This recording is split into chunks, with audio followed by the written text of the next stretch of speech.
Okay, g'day people. In this video, what I'm going to do is show you how to create a layout, a homepage layout in Adobe Muse.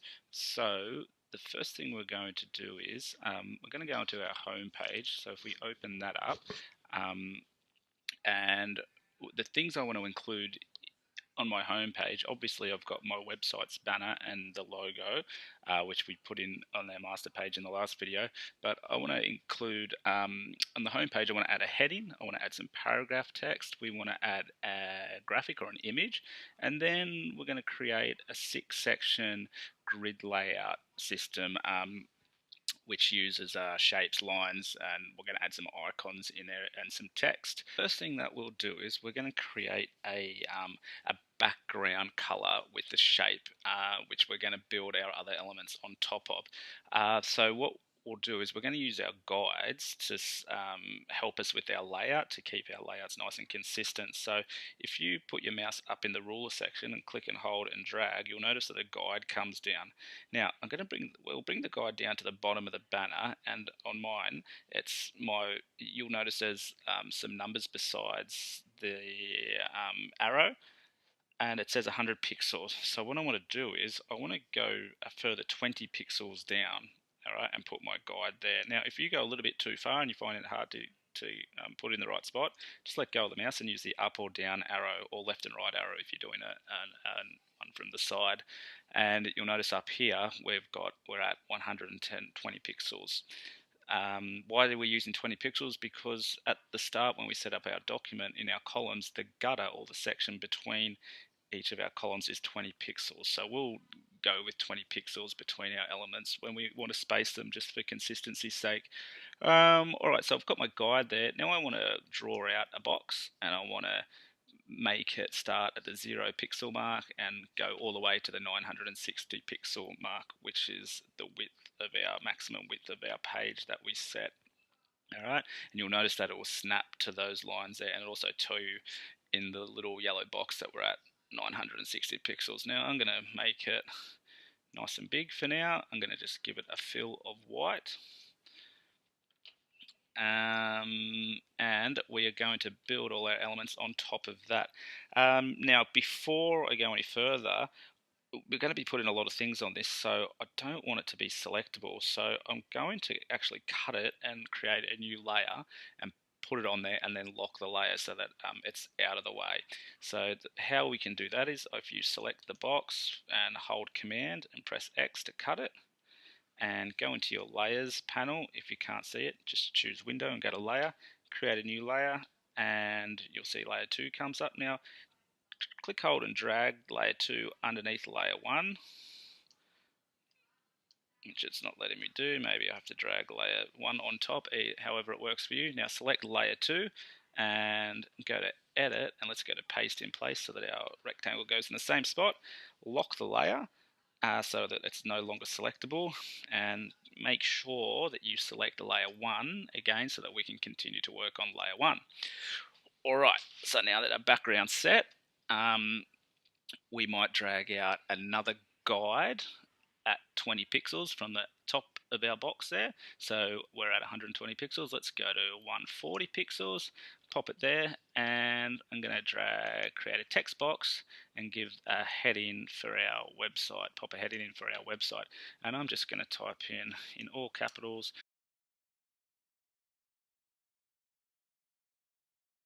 multimedia. Okay, now if I get my selection tool back, so that the box is selected, then go into text. I want this a lot bigger. I'm going to put this up to about 26, 20, let's go back to 26 points. Let's go and align it to the center. I'm going to keep the color with black. Might add a little bit of space in between the letters, and I think that's pretty good. I might just make the box, drag the size of the box up a bit. Now I am going to click the box and just move it, make sure that it's snapped to the top of that guide there. And we've got a red vertical line, you can see, to show that it's in the center of that page. Okay, so the next thing I'm going to do is I'm going to drag another guide down, and I'm going to have it say 20 pixels from the bottom of, let's just do it from the bottom of the box there. It doesn't matter if it's a little bit out, and let's go to 255 pixels. And on that line, what I want to do is I want to just create a nice line for a design element there, just to section this off.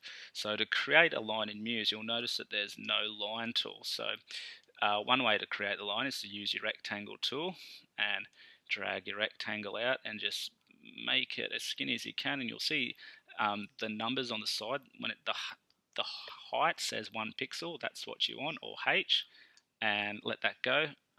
Make sure you've got, as it's selected, you have no stroke, and just give it a fill of whatever color you choose. I might get the eyedropper here and match the color of the background so that it's that purpley pink color, and I'm going to go back to my move tool and let's move it so that it's on that line, kind of in the middle. Alright, now let's Command Shift and E to preview what we're working on, because it's important that we keep doing that, and you can see that line there. Now the next thing that we're going to add is a little bit of some paragraph text, a little bit of a blurb that you might put about your homepage. So let's go back. Actually, first let's drag another guide out, and we'll go to that last line we drew, and let's measure 20 pixels from that. So that one's 255 pixels. Let's go to 275 pixels and leave the guide there. Let's grab our text tool and rule out a text box. I might keep it, maybe make it a little bit bigger than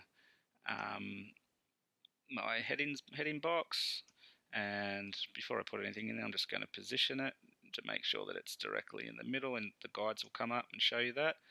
And now this is, yeah, like I said, you could add some a little blurb about what your website's about here, but I'm just going to add some placeholder text for now. So on the internet, I've just typed in lorem ipsum in Google, and I'm just going to click this link here, and I'm just going to copy and paste. This lorem ipsum is just what designers would use for placeholder text. And if I double click inside the box, my cursor will come back up because it's a text box. Command V, paste it in there. I might actually center that text. And again, if you needed to adjust the size of the position, you could put it in there. Alright, now the next thing we'll do is we're going to add a photograph or a graphic to the site. So again, let's grab our guide and drag it down to roughly to around the bottom of the text box, and let's measure 20 pixels again from there. So 367 plus 20 is going to be 387. There's our guide, and now we're going to add an image into our Muse document. There's a couple of ways to do this, but the way I'll show you is with the rectangle frame tool. So over on the side here, it looks like the rectangle tool, but it's got a cross through it. And you'll notice if you click and hold, there's also an ellipse frame tool there, but let's just use this one. And I want to draw this out from the top of my guide, and I want to make sure it's at the 0 pixel mark, and drag it all the way across, and roughly the size that you want your image to be in. Now, it's a good idea to design your images, like if you're using Photoshop and things like that, to the exact pixel dimension that you want it to appear in your web page, but I'll talk more about that in class. So now that we've got our box drawn out, just like in Adobe InDesign, go to File and go to Place and find the image that you want to add. I'm just going to use my Twitter banner, click Open, and you'll notice on your cursor your image appears there as a little thumbnail. Now if I drop it there, it's going to appear at its full size, which I don't want. I want it to fit into the box, the rectangle frame tool that I've selected. So if you hover over it, it will go a dark blue, the edges or the outline, and click, and then your image will drop in there.